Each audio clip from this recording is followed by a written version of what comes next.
السلام عليكم ورحمة الله تعالى وبركاته. الفيديو اللي كان قبل كنا بقينا في هاد لابارتي هادي ديال الكرواسونس ديال لي فيروس لو مود كرواسونس ديال لي فيروس. من بعد ما كنا شفنا انه لي فيروس فهما كيدخلوا ضمن نطاق المتعديات المجهرية او الجراثيم. كنا قلنا انه الجراثيم فهي كتنقسم لبعض ديال الانواع الحيوانات الاوليه والبكتيريات وفي طبيعه المجهريه والحمات.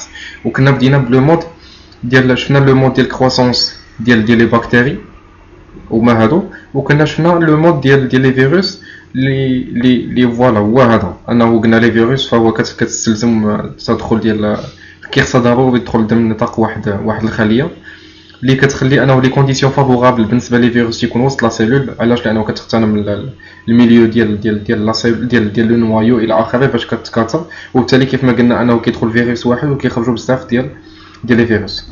هنا غادي نمشيو لبارتي واحده اخرى ديال افراز ماده السمين. كنا قلنا ماده السمين قلنا هي ماده السمين كنقصدو به بحال السم ديال لي بكتيري. عندنا هنايا افراز ماده السمين. الكزاز مرض خطير تسببه بكتيريا تدعى بعصيات الكزاز. من اجل فهم طريقه تاثيرها نقوم بالتجارب التاليه. هنا خدينا ثلاثه ديال المجموعات ديال الفئران. عندنا حقن، شدينا المجموعه الاولى وحقناها باش ب 1 سنتيمتر كوب من زرع لعصيات الكزاز. دونك لما زرعنا هاد العصيات ديال الكزاز كانت عندنا ظهور اعراض ديال مرض الكزاز وموت الفئران ديال المجموعه الاولى. خدينا المجموعه الثانيه درنا لها 2 سنتيمتر كوب من رشاحه زرع مغلى لعصيات الكزاز. كانت عندنا كذلك ظهور اعراض المرض الكزاز وموت الفئران. اذا جينا نشوفوا الفرق ما بين هاد لي دو، هاد الجوج ديال المجموعات، الفرق هو انه هنا كان عندنا 1 سنتيمتر كوب، هنا 2 سنتيمتر كوب، بمعنى هنا عندنا دوز كثر من الحقن ديال المجموعه الاولى. ولما كنتكلموا عاوتاني على المجموعه الثانيه فكان عندنا 2 سنتيمتر كوب ديال رشاحه زرع مغلى اولا مغلى. لما كنتكلموا حنا كنعرفوا ديما في تنقولوا حتى في المنازل ديالنا لما كنغليو الحاجه ولا كنجهدوا عليها العافيه كنطيبوها بزاف كيموتوا الجراثيم. وهاد المساله هذه صحيحه. علاش؟ لانه بالنسبه لا تمبيراتور الا كانت تري الفي فهي كتعتبر ضمن الحوايج اللي ضمن الحوايج ديال ستيريليزاسيون، بمعنى كنعقموا هذاك الحاجه وبالتالي ما كيبقاوش كيموتوا فيها الجراثيم. لكن سي با لا ميم شوز بالنسبه لهنايا. علاش؟ لانه لما كنزرعوا عندنا هنايا زرع من الرشاحه ديال عصيات الكزاز، فمن بعد ما كيموتوا كنعاودوا نحقنوهم في وسط لو سون، تيكونوا هاد لي بكتيري ديجا ميتين، وانما تيكونوا تيتلاشاو في وسط لو سون ديالنا. وبالتالي هنا كيخرج جو في با رونتر في لي ديتاي بزاف، ما غادي نوضح انه غير باختصار انه العضيات اللي كتوجه عليها الضغط وبالضبط النواه وبالضبط لما كنتكلموا على الادان فتيكونوا لي كونديسيون فافورابل باش انه يعاود يحيا من جديد ويبان عاوتاني الكزاز من جديد ويعاود عاوتاني يقتل هذا الفأر هذا.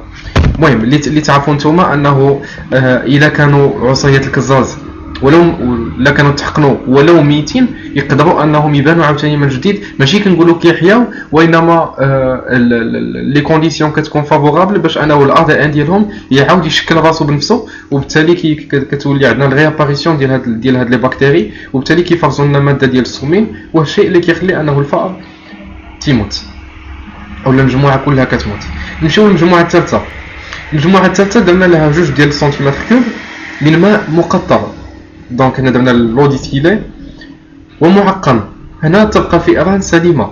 علاش سليمه؟ لانه هنا الماء مقطر ومعقم، بما انه معقم راه ستيريل ما فيه لا جراثيم ولا حتى شي حاجه، بالتالي هنا ما غادي يشكل حتى شي خطر بالنسبه للفأر وغتبقى المجموعه كلها اون سيرفي.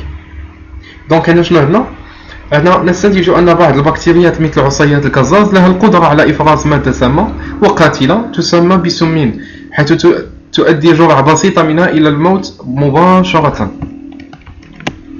هنا غادي نمشيو لكاركتيرستيك واحده اخرى. عندنا وجود العليبه او الحافظه. ينتج مرض التهاب الرئه عن دخول بكتيريات الى الجسم تدعى بالمكورات الثنائيه، وتتواجد هذه الاخيره في الطبيعه على شكلين: مكورات ثنائيه ذات عليبه ومكورات ثنائيه بدون عليبه. ولفهم طريقة تأثيرها نقوم بالتجارب التالية. عندنا هنايا جوج ديال الأنواع ديال هاد المكورات، مكورات ثنائية ذات عليبة ومكورات ثنائية بدون عليبة.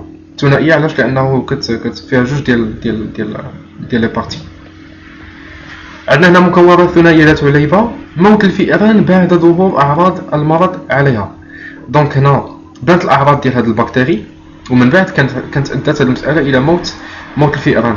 هنا عندنا مكورات ثنائية بدون عليبة، كنلاحظوا أنه الفئران كتبقى سليمة بدون تعرضها لأي خطر. دونك ما عندنا لا أعراض لا موت بالنسبة لهاد الكاتيجوري. هنا اللي جينا نشوفوا علاش.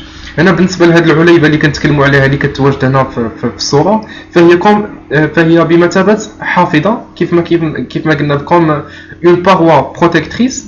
هاد لا باروا هادي كتمنع الجسم انه يحاول يتصدى لها وياتاكيها. كيف ما قلت لكم في القسم انه بالنسبه لي زونتيجين كلهم او مولدات المضاد او الجراثيم فهما لما كيدخلوا للجسم ديالنا، فالجسم ديالنا تيحاول يتصدى لهم في اقل مده ممكنه، انه تيتصدى لهم وتيحاول يقضي عليهم. لكن بالنسبه لهذه الحاله هذه كنت قلت لكم الا ما قدرتش عليها المناعه الطبيعيه بتدخل البلعميات، فكنتكلموا هنا على تدخل المناعه النوعيه هي اللي كتحاول انها تقضي عليهم بلا ديتاي. المهم غادي نشوفوا هادشي كله من بعد ايطاب باغ ايطاب. اللي خصكم تعرفوا انه بالنسبه لهاد البكتيري هذه فهي عندها واحد لابارو بروتيكتريس كتمنع الجسم ديال الفار انه يتصدى ويقتل البكتيري اللي كاينه دودون، وبالتالي قلنا الجسم كيلقى مشكله في انه يدخل لداخل، وبالتالي كيولي البكتيري لما كتحس هي بالخطر كتولي كتاتاكي لي سوري باش كتاتاكيهم بافراز هذاك الماده السامه اللي قلنا افراز ماده السومين، وبالتالي هنا كتؤدي الموت ديال الفار. باغ كونطخ بالنسبه لهذا ليكزامبل هذا فالمكورات الثنائيه بدون عليبه فهي كتلقى ما عندها باش تحمي نفسها، وبالتالي الجسم ديال الفار كيقدر انه يتغلب على هاد لي بكتيري بدون ما يشكلوا عليه اي خطر. دونك هنا قلنا تتوفر بعض البكتيريات على عليبه وهو غشاء سميك يجعلها قادره على الانفلات من اليات دفاع الجسم، وبالتالي تتكاثر داخل الجسم مما يؤدي الى مرضه وبالاحرى الى موته. ندوزو لا بارتي سويفونت. عندنا الاستجابه المناعيه الغير نوعيه ريبونس ايمونيتير نون سبيسيفيك. دونك هنا قلنا بالنسبه للمناعه الغير نوعيه كنسميوها حتى المناعه الطبيعيه. المناعه الطبيعيه كيفاش كتصدى الجسم؟ كتصدى ليه اول حاجه عن طريق الحواجز السراحيه للجسم. كنا سميناها بالحواجز، كذلك بالحواجز الطبيعيه. بالنسبه للحواجز الطبيعيه عندنا جوج ديال الحواجز كيف ما شرت وقلت لكم لما كنا كنديروا الريزومي. جوج ديال الحواجز الطبيعيه عندنا حواجز ميكانيكيه وحواجز كيميائيه، او لا كيف ما عندنا هنايا موانع ميكانيكيه وموانع كيميائيه. ممكن نتكلموا على حواجز ميكانيكيه وحواجز كيميائيه. الحواجز الميكانيكيه قلنا كالجلد والاغشيه المخاطيه، المسالك التنفسيه والمسالك الهضميه والتناسليه. دونك الموانع الكيميائيه او المسالك او الحواجز الميكانيكيه كيف ما قلنا مثل الجلد، فالجلد كيتعتبر واحد الحاجز ميكانيكي كما كيحول دون دخول الجراثيم من الجلد نحو الدم او لا نحو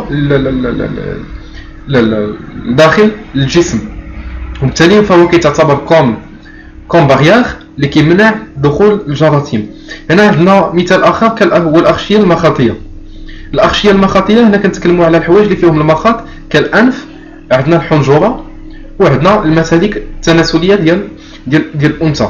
هنا كنتكلموا عاوتاني كذلك على الاغشيه المخاطيه. علاش اغشيه مخاطيه؟ لانه هنا كنتكلموا على علاش كتمنع كحواجز ميكانيكيه، لانه عندها هذاك الميكاز المخاط فهو كيتعتبر بحال دي سبستانس اللي كيخدموا على لا كابتور ديال الجراثيم. دونك لو فات انهم كيتشدوا ما كيصعب عليهم انهم يدخلوا وسط الجسم لداخل، وبالتالي كيتغشطوا في الميليو كي اكسترن.